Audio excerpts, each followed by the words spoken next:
Le message du jour vous est présenté par notre frère Marc. Salut, chers bien-aimés de notre Père Céleste.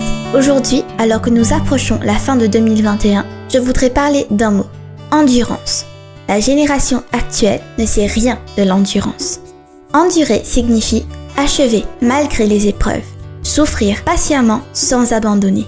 En bref, cela signifie hold on ou hold out, tenir bon. Mais ce mot signifie peu pour la génération actuelle. Beaucoup de chrétiens aujourd'hui sont des quitters, ceux qui laissent tomber. Ils abandonnent leurs conjoints, leur famille, leurs églises et leurs dieux. L'apôtre Pierre aborde ce sujet en disant « Ceci est digne de reconnaissance si un homme ayant une conscience envers Dieu endure la chaleur, souffrant à l'injustice. » 1 Pierre 2, verset 19.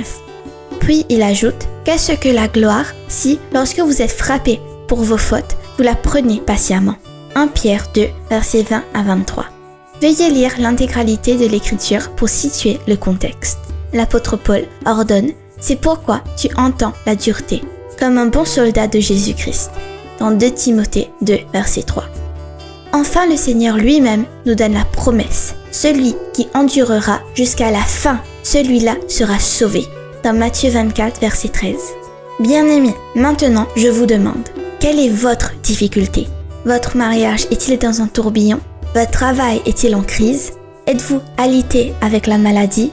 Êtes-vous en conflit avec un parent, un propriétaire, un ami qui vous a trahi? Pouvez-vous identifier votre propre difficulté à laquelle vous faites face actuellement et qu'allez-vous faire?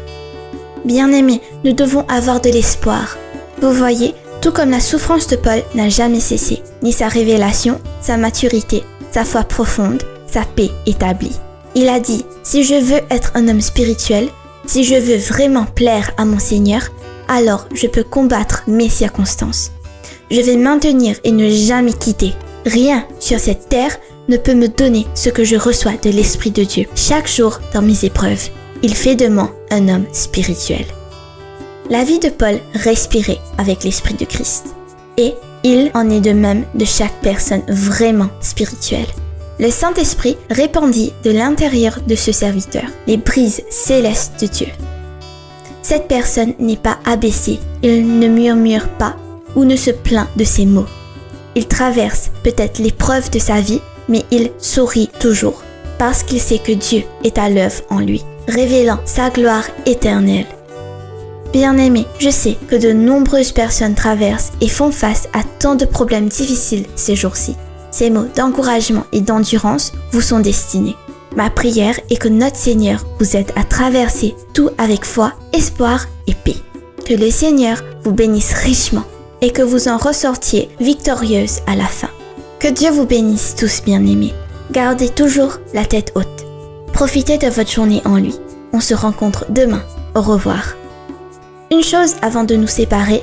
Demain, je partagerai avec vous les paroles de bénédiction pour l'année de grâce 2022. Je voudrais simplement avoir vos commentaires sur tout ce que nous avons fait jusqu'à présent. Toute suggestion d'amélioration est la bienvenue. Vous pouvez l'envoyer sur notre groupe de WhatsApp, sur mon numéro personnel pour ceux qui en ont, ou sur les autres plateformes de réseaux sociaux où nous diffusons nos messages. Vous pouvez aussi m'écrire. Mon email est tmark@hotmail.com. Je suis également ouvert aux critiques. Je reprendrai avec nos messages quotidiens le lundi 10 janvier 2022. Reposez et profitez-en avec vos proches. Prenez soin de vous et soyez en sécurité. Le Seigneur Jésus vous bénisse tous. Je vous aime tous. Au revoir. Si toi aussi tu crois que la parole de Dieu est une bénédiction, partage-la et sois une source de bénédiction pour les autres toi aussi.